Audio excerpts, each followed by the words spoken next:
എന്നൊരു കൃഷ്ണഭക്തന്റെ കഥ പറയാം. പാലക്കാട് ഒരു പാവപ്പെട്ട ബ്രാഹ്മണ കുടുംബത്തിൽ വെങ്കിട്ടരമണൻ എന്നൊരു ബാലൻ ഉണ്ടായിരുന്നു. ദാരിദ്ര്യം കൊണ്ട് വലഞ്ഞ ആ ബാലൻ ഒരു തൊഴിൽ അന്വേഷിച്ച് സ്വന്തം ഗൃഹം വിട്ടിറങ്ങി. വിശപ്പടക്കാൻ ഭക്ഷണം കിട്ടണമെന്ന് മാത്രമേ ആ ബാലന് ചിന്തയുണ്ടായിരുന്നുള്ളൂ. ജോലി തേടി അവൻ വന്നുപെട്ടത് ഗുരുവായൂരപ്പന്റെ സന്നിധിയിലും. ക്ഷേത്ര പരിസരത്തുള്ള കടകളിൽ തനിക്കാവുന്ന ജോലികൾ ചെയ്ത് വെങ്കിട്ടരമണൻ കഴിഞ്ഞു. എന്നാൽ ഗുരുവായൂരപ്പന്റെ തിരുനടയിൽ ചെല്ലാനോ കണ്ണനെ കണ്ട് കൈകൂപ്പാനോ അവന് തോന്നാറില്ല. അമ്പലത്തിൽ ഉച്ചക്കുള്ള പ്രസാദമൂട്ട് കഴിക്കാൻ കണ്ണന്റെ തിരുമുമ്പിൽ കൂടി എന്നും കടന്നുപോയിട്ടും കണ്ണനെ ഒന്ന് നോക്കണമെന്ന് പോലും അവന് തോന്നിയില്ല. അവന്റെ ചിന്തയിലും ശ്രദ്ധയിലും ഗുരുവായൂരപ്പൻ കടന്നു ചെന്നതേയില്ല. കാലം കടന്നുപോയി. വെങ്കിട്ടരമണൻ യുവാവായി. 5-8 കൊല്ലം കണ്ണന്റെ തിരുനടയിൽ ഉണ്ടായിട്ടും വെങ്കിട്ടരമണൻ കണ്ണനെ കണ്ടില്ല. പക്ഷേ ഭക്തവത്സലനായ കണ്ണൻ വെങ്കിട്ടരമണനെ സദാ ശ്രദ്ധിച്ചിരുന്നു. യാതൊരു ദുശ്ശീലവും കാപട്യവും ഇല്ലാത്ത അദ്ദേഹത്തെ കണ്ണന് നന്നേ ബോധിച്ചു. കണ്ണൻ രമണനെ നോക്കി ഒന്ന് പുഞ്ചിരിച്ചു. സന്ധ്യയ്ക്ക് ദീപാരാധനയ്ക്ക് കണ്ണന്റെ നട തുറക്കുന്ന സമയം. എത്ര മനോഹരമായ നിമിഷങ്ങളാണ് അല്ലേ? സന്ധ്യാസമയം അടുക്കുന്ന നേരത്ത് സന്തോഷമെന്നേ പറഞ്ഞിടേണ്ടു. തൃച്ചന്ദനം ചാർത്തി കാണാമതു നേരം, തൃക്കാൽ വണങ്ങുവാൻ എത്ര സൗഖ്യം. ഗുരുവായൂരപ്പനെ പറ്റി ഒട്ടും അറിയാത്ത ആളാണെച്ചാൽ പോലും ആ സമയത്ത് കണ്ണന്റെ തിരുനടയിലെത്തിയാൽ ഗുരുവായൂരപ്പന്റെ കാരുണ്യ പീയൂഷ വർഷം അനുഭവിക്കാനാവും. ആ അനുഭവം ഈ വെങ്കിട്ടരമണനും ഉണ്ടായി. ഒരു ദിവസം സന്ധ്യയ്ക്ക് ദീപാരാധന കഴിഞ്ഞ് നട തുറക്കുന്ന സമയത്ത് അമ്പലത്തിലേക്ക് എന്തോ കൊണ്ടുവന്നിട്ട് തിരിച്ചു പോകുന്ന രമണൻ കണ്ണന്റെ തിരുനടയിലെത്തിയതും പെട്ടെന്ന് മണിമുഴക്കങ്ങളോടെ തിരുനട തുറന്നു.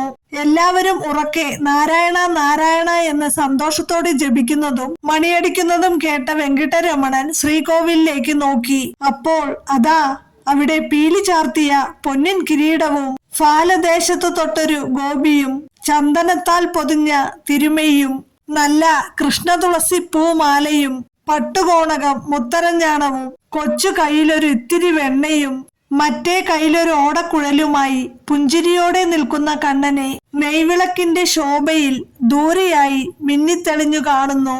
ആ അച്യുതനെ അടുത്തു കാണാൻ ആരുടെ മനസ്സാണ് മുന്നോട്ട് കുതിക്കാത്തത്? അദ്ദേഹം അറിയാതെ കണ്ണന്റെ അടുത്തേക്ക് ആ പാദങ്ങൾ ചലിച്ചു. സോപാനത്തിനടുത്തെത്തി കണ്ണനെ കൺകുളിരെ കണ്ടു.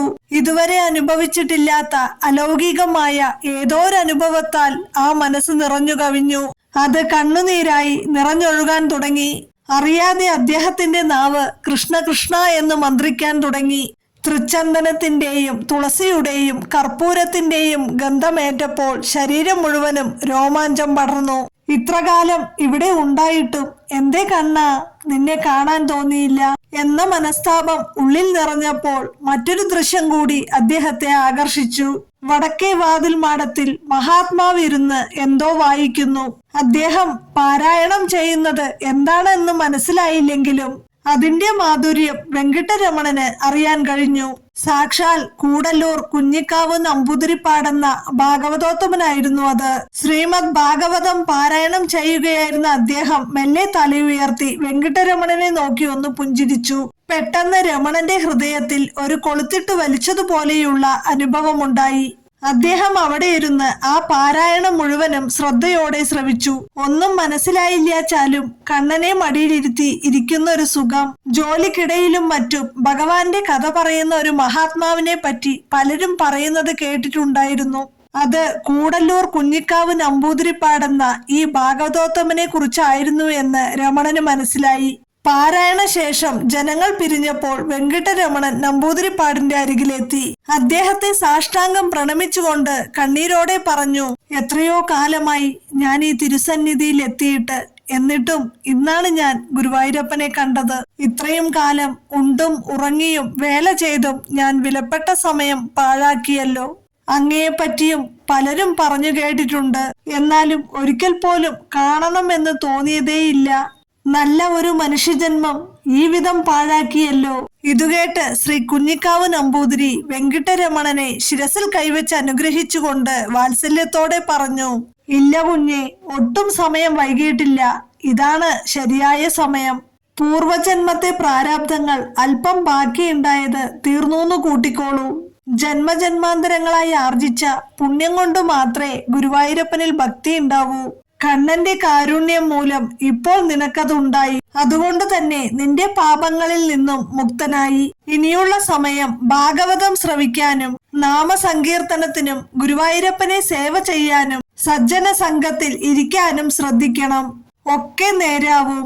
അദ്ദേഹത്തിന്റെ ഉപദേശം കിട്ടിയ അന്നു മുതൽ വെങ്കടരമണൻ നിത്യവും നിർമാല്യം മുതൽ ഉഷപൂജ വരെ ശ്രീകൃഷ്ണ ഭഗവാനെ ദർശിച്ച് നാമസങ്കീർത്തനാദികളിൽ മുഴുകി കഴിയും. അതിനുശേഷമേ തന്റെ ഉപജീവനത്തിനു വേണ്ടിയുള്ള ജോലിക്ക് പോകുമായിരുന്നുള്ളൂ. ജോലി കഴിഞ്ഞ് വൈകിട്ട് ക്ഷേത്രത്തിലെത്തി ദീപാരാധനയും അത്താഴ പൂജയും കഴിഞ്ഞേ പോകൂ. ക്രമേണ ക്ഷേത്രത്തിൽ നടക്കുന്ന ഭാഗവത പാരായണത്തിൽ ആദ്യന്തം ശ്രോതാവായി. നാമസങ്കീർത്തനങ്ങളിൽ മുഴുകി പതിയെ പതിയെ എല്ലാം വിട്ട് ഗുരുവായൂരപ്പനിൽ മാത്രമായി ശ്രദ്ധ. അമ്പലത്തിൽ നിന്ന് ലഭിക്കുന്ന എന്തെങ്കിലും അല്പ ആഹാരം ശരോരത്തിനു വേണ്ടി മാത്രം ഭക്ഷിക്കും.